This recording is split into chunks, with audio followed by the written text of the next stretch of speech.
Look, the hottest team in the WNBA right now is the Indiana Fever. Kelsey Mitchell has been balling. Lexi Hall has been an X factor, and that was a great chess move, just getting this lineup with chemistry. But make no mistake, Caitlin Clark is doing things beyond her years. Let me show you how good 22 has been. She's on pace to generate the most points in a season in WNBA history. As for this win streak, though, Caitlin has created 224 points between points scored herself and points assisted. That's almost 45 points per game, and the most by any player ever. 2024's GOAT WNBA draft class has been like no other. Following two college rivals' entry into the professional women's basketball world, just imagine what would have happened had Angel Reese and Caitlin Clark ended up on the same team.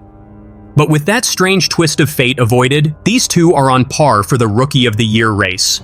But where ESPN has usually favored the Chicago Sky star over the Indiana Fever phenom, it seems like the tables have turned, and not just on the Rookie of the Year award.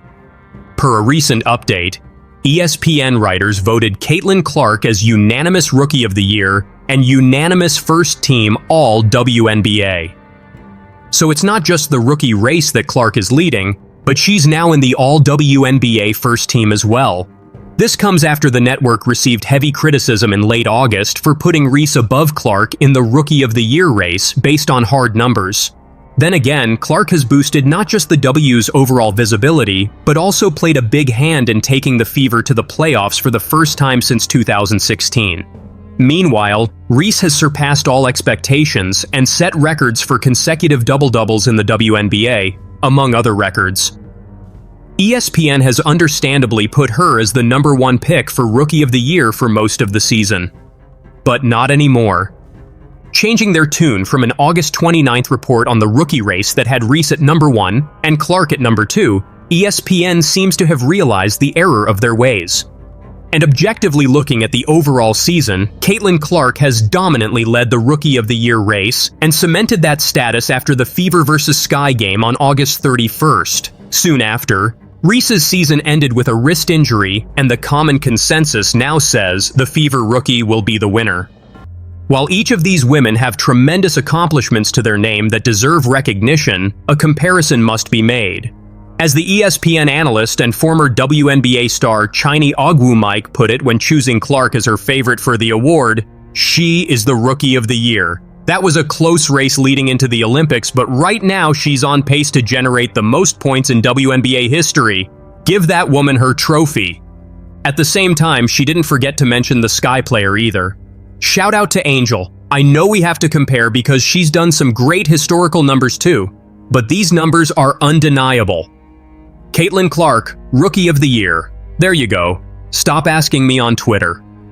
Interestingly, while the league pundits are rooting for Caitlin Clark, the Indiana guard herself has given very little thought to the award herself. A selfish thing to just care about.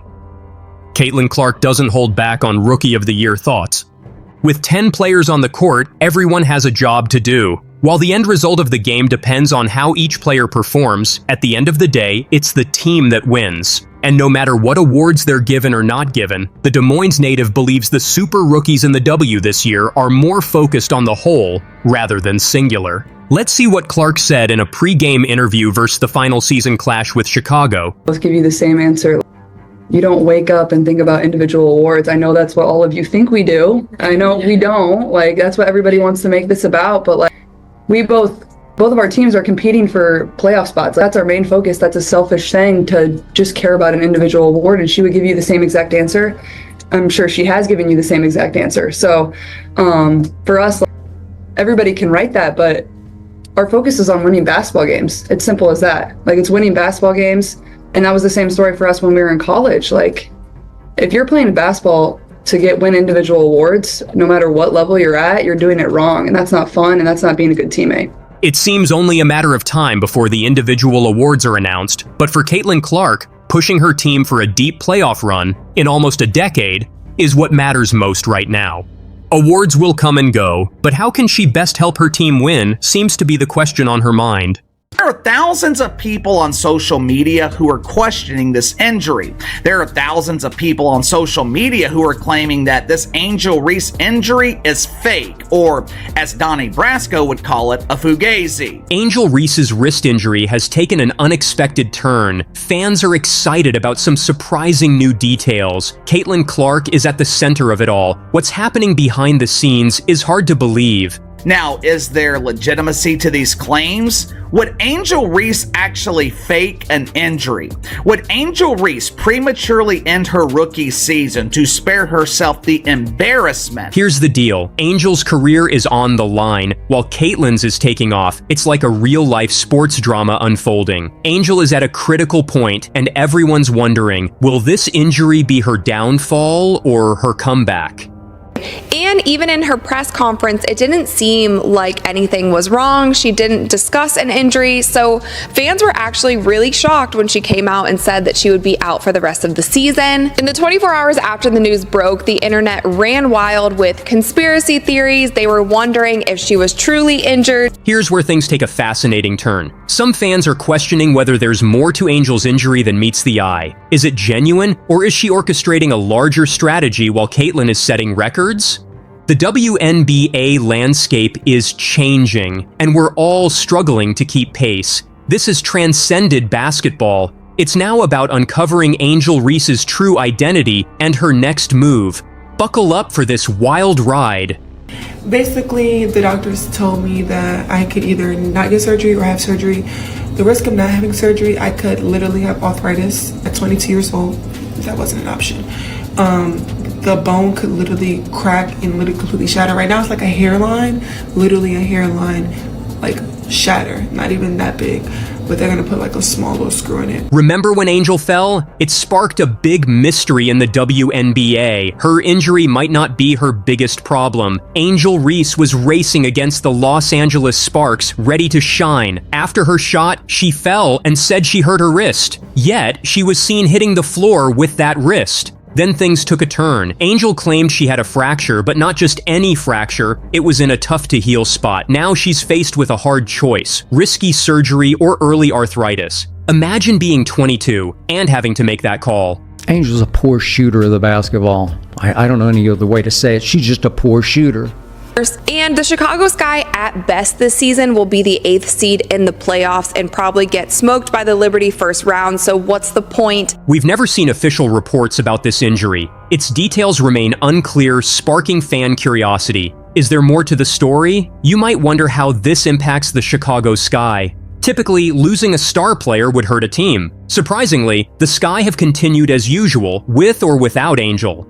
I also think it's going to be interesting to see how the Chicago Sky runs specifically their offense without Angel Reese on the court, because one thing that they have focused on this entire season through wins and losses is feeding the ball through Angel Reese. The offense has pretty much gone through her the majority of the season. It has worked in their favor in some ways, and it has caused some losses in some ways. And I also think that a player like Camila Cardoso, who was the number 3 pick in the WNBA draft, she has been pushed to the side, and Angel Reese has been in that spotlight. Let's simplify this. The Sky's playoff chances are slim, and Angel's absence isn't helping. The team is struggling either way. Now people are questioning if Angel is truly the game changer they believed. However, when it comes to play on the court, I think that Camila Cardoso hasn't been able to find her groove, and I don't think that the Chicago Sky have utilized these two players in the way that they probably should have, because I feel like they have a pretty big threat with these two if they use them properly. So hopefully, even with Angel Reese out through the rest of the season, they can maybe try some different lineups, try to run offenses a different way, and maybe figure out what will work best going into next season. But wait, there's more. Angel's teammates are starting to speak up, and it's not looking good. After a crushing 31-point loss to the Washington Mystics, Camila Cardoso didn't hold back. She called the performance embarrassing. Ouch. That's not just frustration, that's a teammate who's reached her breaking point. You might be wondering, is Angel really as upset as she appears? That's the key question. Some fans are looking closer and starting to think there's more to her injury than she's admitting. Is she using this break for another reason? Could there be a bigger plan we're not seeing? I'm still a rookie. I'm still figuring it out, trying to figure things out. So if I am Rookie of the Year, God, thank you. You definitely won't be the Rookie of the Year. If I'm not back to the drawing board, and I just want to win. Getting to the playoffs is something that I really, really, really want to do. So I'm looking forward to that. I'm not really thinking about Rookie of the Year. She's clearly thinking about it. It's evident on her face. She knows she might lose it. Just when the Angel Reese story seemed to peak, Caitlin Clark entered. She's not just playing basketball, she's changing the rules for newcomers. How is one player altering the WNBA so much? Saying Angel Reese is better than Caitlin Clark is saying Rodman was better than Michael Jordan, or Ben Wallace was better than Kobe, or even Andre Drummond was better than LeBron. And I shouldn't have to point out that Angel Reese is actually a poor defender. Let's discuss Caitlin Clark's impressive stats. She's averaging 23.4 points and 10.6 assists per game, leading the league. Remarkably, she's also made history. Clark is the first rookie to achieve 2 triple-doubles in a season. Amazing, right? The WNBA's black superstars should thank their lucky stars. For the record ratings, Caitlin Clark is detonating, even if new fans are mostly white fans. It doesn't matter what color eyeballs are. Clark's influence extends beyond statistics. The Indiana Fever, they're selling out arenas, both home and away. Fans flock to see Clark play. Each game turns into a showcase for her. Meanwhile, Reese isn't pleased. She's taking shots at Caitlin's fans. I think there's a lot of racism when it comes to it, and I don't believe she stands on any of that. But when you come, when it's behind your name, that's when a lot of people are like, oh, they think, oh, I don't like her because her fans are saying this. No, I don't believe in her heart that she has hatred towards me. And I'm sure she believes that I don't have hatred towards her, but I think her fan base has gone, I'm talking about like, it's a lot. It's a lot. Like, we see it all the time. I know y'all see it. Like, I literally saw something today that was like, You might be wondering how significant this is. Well, consider this. Clark's recent game against the Atlanta Dream drew viewers in droves. Its numbers rivaled NFL games, all within the WNBA. That's impressive, but it gets even better. Angel Reese announced on Twitter that her rookie season as a WNBA dump diver is officially over. Hey there, lonely male followers, it's me, Angel. No bikini pics today because I have bad news. I have spent the weekend at Woke Memorial Hospital under the care of pretend Dr. Jill Biden. Jilly just informed me that I've got a boo-boo on my wrist. Ouchie! Clark is busy lifting her whole team. She's more than just a top scorer, she's improving everyone around her. It's like seeing a basketball expert lead an orchestra. Each pass and play clicks perfectly. Okay, but that being said, 3 in a row has never been done before in the WNBA. I don't believe that it's been done in the NBA. Now look at these numbers. Look at these numbers for the week of September 2nd to September 8th. 25 points per game, 4.3 made threes per game, 10 assists per game, 7.7 rebounds per game. Caitlin's take on the Angel Reese injury drama might surprise you. Instead of sparking rivalry, she's choosing sportsmanship. Clark said, "It's sad to see anyone injured. Her drive is among the best in the league." So, amidst the drama, Clark is showing respect. She's not just acknowledging Reese's talent, but also her hard work. This shift in perspective could signal the end of rivalry. Perhaps it's the start of a new alliance. Yeah, I think it's obviously definitely sad. Anytime you see anybody go down with an injury, especially people that you came into this league with, whether it was Cam, whether it was Angel, and especially Angel, like, you want to see her finish out this year. Obviously, she's had a historic year and she's done some incredible things. And for me, like, getting to play against her, like, her motor is up there, if not the best in the league. Like, she just doesn't stop working. So, congratulations to her. I thought she had a tremendous year. And I thought she came to the league and really did what she's done well her entire career as long as I've known her. So it's definitely devastating. That's never anything you want to see from a player.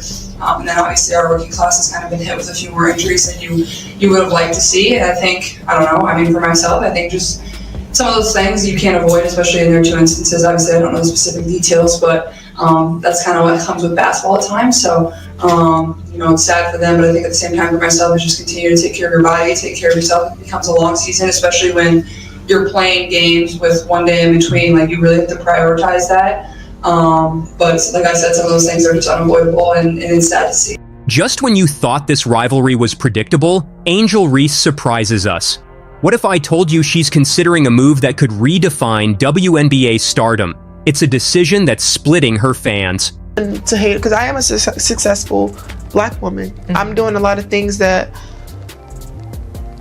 you haven't seen before. Angel Reese just dropped a bombshell that has everyone talking. She said, "I'd rather be rich than famous." Can you believe it? That's not something you hear every day from a rising basketball star. It's like she suddenly flipped the script on her entire career.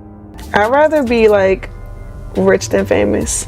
Like, I'd rather be like, everybody want to be famous, but like they don't really know what like come with it. Like, it's fun, like all the connections and stuff you make, but like sometimes you just want to live a normal life. Like we were talking about, like just being able to walk down the street casually.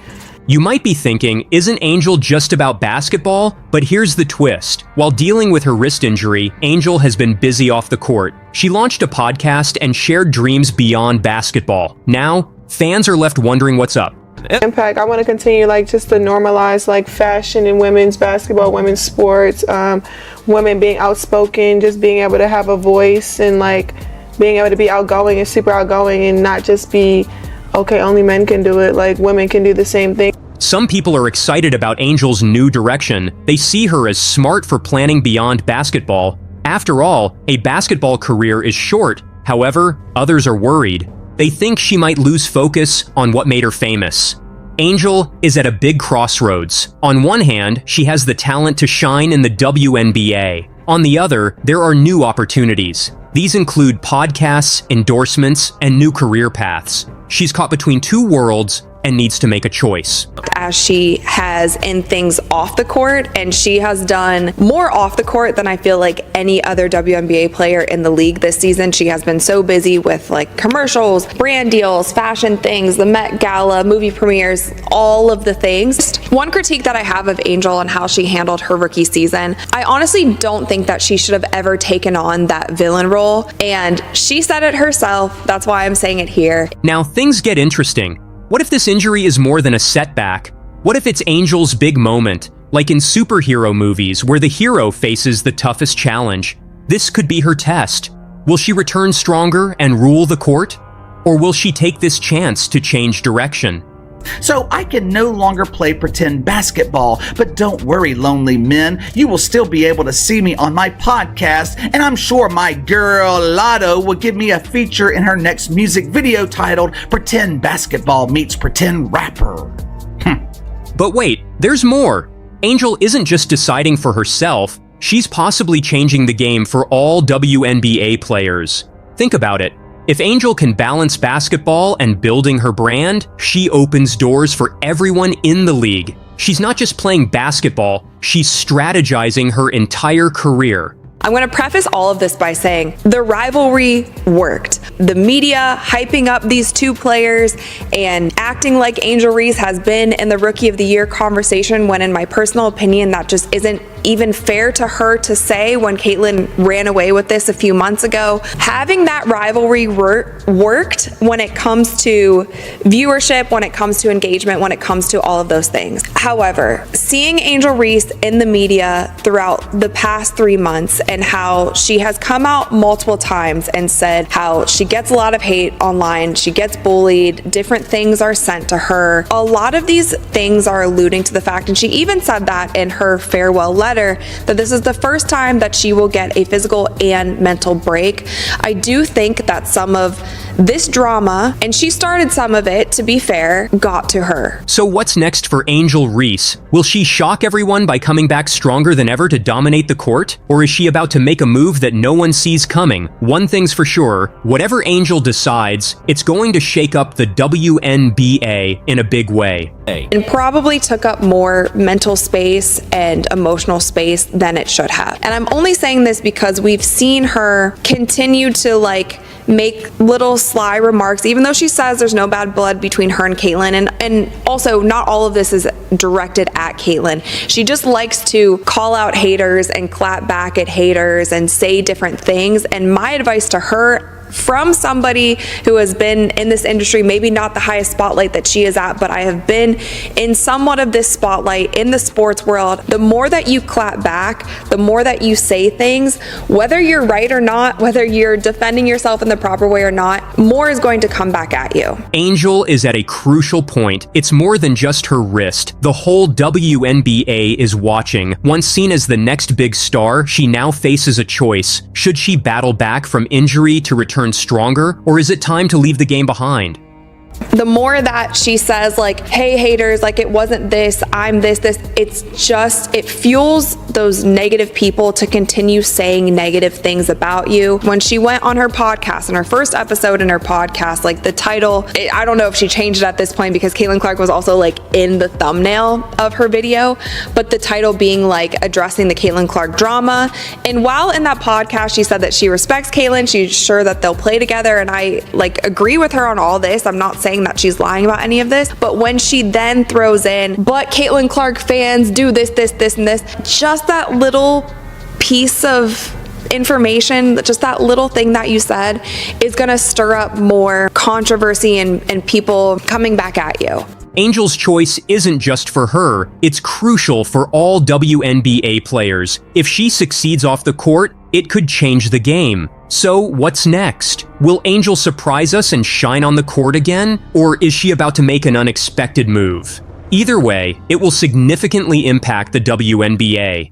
When Kennedy Carter hip-checked Caitlin, was that a basketball play? Absolutely not. Was Kennedy wrong? 100%. It was not as hard as people say, but it was everywhere. When Alyssa Thomas clotheslined Angel and took her out, that was worse than what Kennedy did. Facts. But where was the uproar? Tell me why. One's a villain. Who? The one who says she's a villain. What I'm saying is if Draymond right now gets closed by somebody, there's no uproar. Case of Angel Reese, who's just had to shut it down because of a wrist injury. Caitlin Clark, who's continuing to play. Rivalry that goes back to their college days, presumably, where I guess some trash talking entered in. But now it seems on some social media channels to have taken a darker turn, a more menacing turn, where race has been introduced into the conversation, where sexuality is sometimes introduced into the conversation. How do you try and stay ahead of that, try and tamp it down, or act as a league when two of your most visible players are involved, not personally, it would seem, but their fan bases are involved in saying some very uncharitable things about the other? Well, the one thing that's great about the league right now, we do sit at this intersection of culture and sport and fashion and music. Like, the WNBA players are really looked at now as kind of cultural icons. True. And when you have that, you have a lot of attention on you. There's no more apathy. Everybody cares. It is a little that Bird Magic moment, if you recall, from 1979 when those two rookies came in from a big college. WNBA Commissioner Cathy Engelbert is in hot water after comments regarding the rivalry between college stars Caitlin Clark and Angel Reese. What initially seemed like a routine media moment has quickly morphed into a firestorm, sparking intense conversations among players and fans alike. During a recent segment on CNBC's Power Lunch, Engelbert was asked how the league plans to navigate the less savory aspects of the rivalry, especially given the racially charged dialogue that has cropped up online. While she acknowledged the negativity, Engelbert shifted focus to the marketing potential, likening the rivalry to the legendary Magic Johnson-Larry Bird rivalry from 1979. With these two, but the one thing I know about sports, you need rivalry. That's what makes people watch. They want to watch games of consequence between rivals. They don't want everybody being nice to one another. So the social media is different today than it was in 1979 when it didn't exist. But, you know, I always tell the players, you know, I was told a long time ago, if someone's typing something in and you wouldn't ask their advice, ignore it. So it's a balance, but certainly from a marketing dollars, but corporate partners are stepping up to endorse these players much more so than they were. This statement is spreading across social media. Just look at what's Ken Swift's tweeted. WNBA Commissioner Cathy Engelbert on the toxicity that spawned from the Caitlin Clark and Angel Reese rivalry. Seems to me the WNBA media who keeps chastising the fans is running counter to what the commissioner wants. Let me know what you think. This is Me For Now reacted on Twitter. Honestly, the WNBA media knows that too, because they could diminish it, but they fuel the flame every single day. Pink Puma tweeted, "It's been clear from day one the league officials are trying to capitalize off of Clark, and the players and coaches are trying to ruin it." However, Engelbert's comments didn't sit well with many prominent WNBA players, particularly black athletes, who felt she glossed over critical issues. Connecticut Sun guard Dejonai Carrington didn't hold back, expressing her disappointment that Engelbert missed an opportunity to confront racism directly. "It was eye-opening because of what we've experienced this season," Carrington remarked. "Some of it has been pretty sickening, and it should have been called out. The news is spreading like wildfire. Check out what our Female Athlete Network post on Reddit. WNBA players seemingly react to Kathy Engelbert's controversial Caitlin Clark Angel Reese comments. New York Liberty star Breanna Stewart echoed Carrington's sentiment, labeling the comments disappointing. Three-time WNBA champion Chelsea Gray took it a step further, voicing her frustration at the perceived downplaying of the racial undertones surrounding the rivalry. "There's a responsibility when you're in that position to address things head-on," Gray noted, suggesting Engelbert missed a crucial opportunity to confront these vital issues. "It's not enough to brush it aside." Engelbert's comparison to the Bird-Johnson rivalry has ignited further debate. While that iconic competition helped elevate the NBA, many feel that the comparison diminishes the complexities that female athletes, especially black women, face today, both on and off the court. There's a growing consensus that Engelbert should have taken a firmer stand against the racial attacks that have followed Clark and Reese's rise to stardom. The backlash has initiated a robust dialogue within the league, with players questioning whether the WNBA is doing enough to safeguard its athletes from the harsh realities of public scrutiny. Although Engelbert emphasized the rivalry's importance for the league's growth, the conversation has shifted dramatically. Players are making it abundantly clear that issues of race and respect deserve far more attention than mere marketing benefits. As this dialogue evolves, it remains uncertain whether Engelbert will issue a follow-up statement to clarify her stance. One thing is clear: the voices of WNBA players are resonating louder than ever, and they're demanding a more proactive approach from their leadership. The stakes are high, and the call for accountability is echoing throughout the league. This situation serves as a reminder that while rivalries can drive interest, they also come with the responsibility of addressing broader societal issues. The WNBA is at a pivotal moment, and how Engelbert chooses to navigate this conversation could have lasting implications for the league and its players. The players are ready to hold their commissioner accountable, emphasizing that the fight for equality and respect goes far beyond the court. Because the African-American lesbian players were going overboard in their racism and sexism on Caitlin Clark.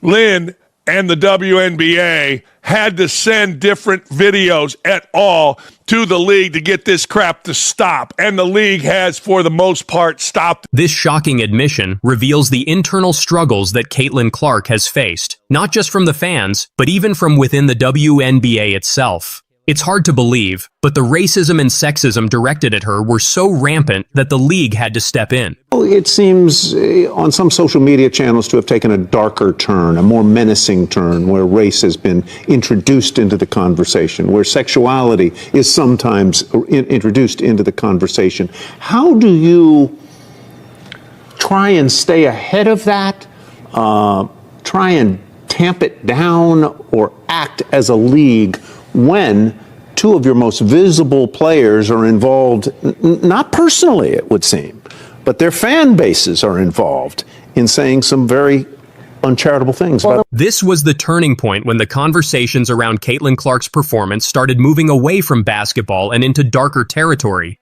Race and sexuality became the focus of an escalating controversy. One thing that's great about the league right now, we do sit at this intersection of culture and sport and fashion and music. Like, the WNBA players are really looked at now as cultural icons. True. And when you have that, you have a lot of attention on you. There's no more apathy. Everybody cares. It is a little that Bird Magic moment, if you recall, from 1979, when those two rookies came in from a big college rivalry, one white, one black, And so we have that moment with these two. But while Engelbert tries to frame this as a historic rivalry moment, it's far from that. The issues surrounding Clark and her competitors aren't just about sports. It's a reflection of the larger problems in the league. Well, I mean, might as well. Caitlin Clark, they got their ass beat last night. But, man, Charles Barkley said this a couple days ago that the WNBA could not have effed this up more. Kathy Engelbert, who is the commissioner, is facing criticism from members of the Players Association for not condemning racism and homophobia, which was, of course, and inevitably tied back to Caitlin Clark. Barkley lays it all out. This was a failure on multiple levels, and now Clark is at the center of it all.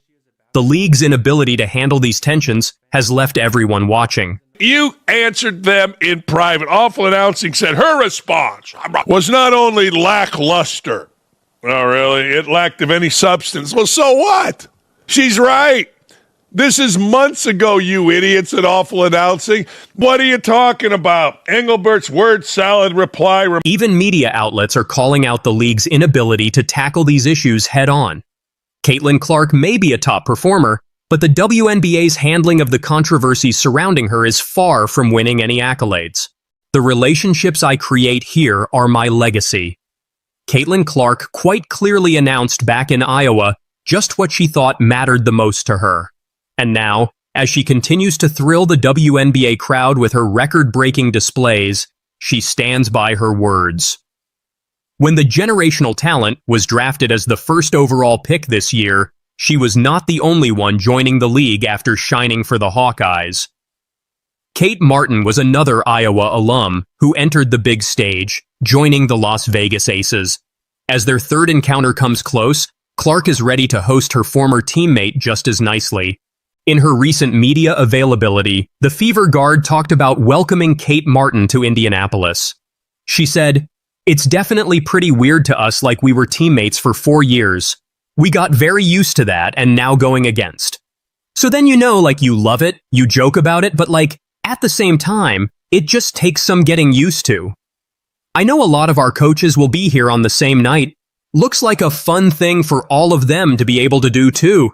And sharing that memory and that joy with us. But I'm just super proud of her and happy for her. The 22-year-old guard also hinted towards her former Iowa head coach, Lisa Bluder, making an attendance when Fever will lock horns with the Aces on Wednesday. Both of the WNBA rookies played 4 years together with Bluder at the helm and led the Hawkeyes to back-to-back NCAA finals. When the duo bid adieu to their alma mater, the 63-year-old also decided to step down from the coaching role. While Caitlin Clark has definitely been the talk of the town with her exceptional rookie season, her best friend Martin is yet to have a firm grip with Aces. Nevertheless, she has always found her college best friend acknowledging her and their friendship. The friendship between the opponent rookies, back in May, the former college teammates faced for the very first time in W. While the excitement among enthusiasts was obvious, Clark only made the matchup even more interesting when she opened up on her bond with the Aces rookie. "Kate is obviously one of my best friends, somebody that was with me all 4 years at Iowa. I was the person that kind of begged her to come back for her 6th year," said the Fever number 22. After taking a redshirt year and benefiting from the NCAA's COVID-19 eligibility extension, Martin announced in February 2023 that she would be returning for a 6th and final season with the Hawkeyes. She, along with Clark, led the team to the finals, but could not sweep the championship after falling to the South Carolina Gamecocks. Caitlin isn't much of a defender either. 2/3 of the way through the year, it was clear she was on an all-time record turnover pace. And for 2/3 of the year, Caitlin's three-point shooting ranked near the bottom of the league in percentage. I still get frustrated because she won't shoot enough in fourth quarters because she defers to her vets. Angel Reese is actually a poor defender. Angel's team has now fallen to 11-22, so she isn't having nearly the impact that Caitlin is having on her team. Angel Reese is better than Caitlin Clark, is saying Rodman was better than Michael Jordan. The truth is, Angel's a poor shooter of the basketball. I don't know any other way to say it. She's just a poor shooter. Skip didn't hold back when it came to discussing two of the WNBA's most talked about rookies, Caitlin Clark and Angel Reese. Let's see how Skip absolutely destroyed these young stars. Caitlin isn't much of a defender either, though she can and she will steal the basketball. She's 15th in the WNBA in steals. First up, let's talk about Caitlin Clark. Now, we all know she's been making waves in the league, but Skip's not buying all the hype. He starts off by dropping this bomb. Caitlin isn't much of a defender either. Ouch. That's gotta hurt for all the Clark fans out there. But wait, there's more. 2/3 of the way through the year, it was clear she was on an all-time record turnover pace, the likes of which I have never witnessed. It's almost like she was trying to turn the basketball over. Skip doesn't stop there. He goes on to absolutely roast Clark's ball handling skills. According to Skip, 2/3 of the way through the year, it was clear she was on an all-time record turnover pace. An all-time record? That's not the kind of history you want to be making in your rookie year, Caitlin. Caitlin's three-point shooting ranked near the bottom of the league in percentage. Yet, you're right, the truth is... But hold on to your seats, folks, because Skip's just warming up. He then takes aim at Clark's shooting, saying, for 2/3 of the year, Caitlin's three-point shooting ranked near the bottom of the league in percentage. Near the bottom of the league? That's not what you expect from someone who's supposed to be a sharpshooter. I still get frustrated because she won't shoot enough in fourth quarters because she defers to her vets. She's got horrendous pressure on her. And just when you think Skip's done with Clark, he delivers this final blow. I still get frustrated because she won't shoot enough in fourth quarters because she defers to her vets. Looks like Skip thinks Clark needs to step up and take charge in crunch time. No mercy from Bayless today. Now let's turn our attention to Angel Reese. If you thought Skip was harsh on Clark, wait till you hear what he had to say about Reese. Angel Reese is actually a poor defender, Brittany. Right out of the gate, Skip drops this bombshell. Angel Reese is actually a poor defender. Wow. For someone who's known for her physical presence on the court, that's a pretty damning assessment from Skip. Angel's team has now fallen to 11-22, so she isn't having nearly the impact that Caitlin is having on her team. But Skip's just getting started. He goes on to question Reese's impact on her team, stating, Angel's team has now fallen to 11-22, so she isn't having nearly the impact that Caitlin is having on her team. Ouch. Skip's basically saying Reese isn't living up to the hype and isn't making her team better. That's gotta sting. Angel Reese is better than Caitlin Clark, is saying Rodman was better than Michael Jordan or Ben Wallace was better than Kobe. And if you thought that was harsh, wait till you hear this. Skip actually compares the idea of Reese being better than Clark to saying Rodman was better than Michael Jordan. Talk about a brutal analogy. Skip's basically saying anyone who thinks Reese is better than Clark is out of their mind. Angel's a poor shooter of the basketball. I don't know any other way to say it. She's just a poor shooter. She's now 38% from the floor, not from three. She's 2 of 12 from three. That's 17%. But the knockout punch comes when Skip talks about Reese's shooting. He doesn't mince words here, folks. Skip straight up says, the truth is and was a poor shooter of the basketball. I don't know any other way to say it. She's just a poor shooter. No sugarcoating there. Skip's calling it like he sees it, and he sees Reese as a liability on offense. Now you might be thinking, wow, Skip really went in on these two, and you'd be right. But here's where things get interesting. Despite all these criticisms, Skip actually ends up praising Clark quite a bit throughout the rest of the segment. He calls her a once-a-generation passer and even suggests she could be pushing for MVP. So what's the deal? Is Skip playing both sides? Or is he just being brutally honest about both the strengths and weaknesses of these young stars? One thing's for sure.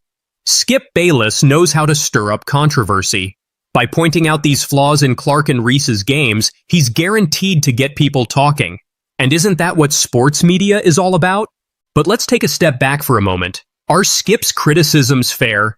Is he being too harsh on these rookies who are still finding their footing in the league? Or is this tough love exactly what they need to hear to improve their games? It's worth noting that both Clark and Reese have had incredible success in their college careers. They're adjusting to a new level of play, facing the best of the best night in and night out. Growing pains are to be expected, but in the high-stakes world of professional sports, you're only as good as your last game. Skip's comments raise some interesting questions about expectations in the WNBA. Are we putting too much pressure on these young stars to be perfect right out of the gate? Or is this level of scrutiny just part of being a high-profile athlete? One thing's for certain. Both Clark and Reese have shown flashes of brilliance in their rookie seasons. They've also both shown areas where they need to improve. That's the nature of the game. Even the greatest players have aspects of their game they need to work on. So, what do you think? Did Skip Bayless go too far in his criticisms? Or is he just doing his job by providing honest, unfiltered analysis? Are Clark and Reese getting a raw deal? Or do they need to step up their games? Whatever your opinion, one thing's for sure. The WNBA is more exciting than ever with young talents like Clark and Reese in the league. And as long as there are players making waves, you can bet Skip Bayless will be there with his hot takes, ready to stir the pot and keep us all talking. Caitlin Clark's second triple-double also makes her the third player in WNBA history to finish a game with 20-plus points, 10-plus rebounds, 10-plus assists, 3-plus STL. This tweet alone shows how Caitlin Clark continues to make history. In tonight's game, she once again showcased why she's one of the most dynamic rookies the league has ever seen. If an argument for Caitlin Clark as the MVP had to be made, there are undeniable factors supporting it. Indiana Fever has gone from winning a dozen games last season to 18-16, improved to a 500 and are real playoff contenders. Meanwhile, Clark's picking up 3-point and assist records as a great passer and helping her team. So when the star rookie recorded her second career triple-double tonight, she aided Aaliyah Boston in making history herself. Not to be underscored, Boston had an impressive outing that puts her in league with WNBA titans like Lisa Leslie and Brittany Griner. Indiana Fever toppled the Los Angeles Sparks 93-86 with Aaliyah Boston recording a monster double-double with 24 points, 14 rebounds, and 4 assists, going 62.5% from the field. She's now only the third player in WNBA history to have multiple games in one regular season with 20-plus points, 14-plus rebounds, 4-plus assists, and 60% field goal percentage. The only others who have accomplished this are Lisa Leslie and the one who Boston recently clashed with, Brittany Griner. Caitlin Clark notched the second triple-double of her career, 24 points, 10 assists, 10 rebounds in this game. She's the only rookie to do it twice in the league. She also made 4 threes and had 3 steals. She got her first triple-double in July over New York Liberty. Her selfless passing style stood out in this game over the Sparks that a few ex-users compared her to Magic Johnson, the Lakers legend and Sparks co-owner, and it definitely enabled Aaliyah to record her own individual accolade.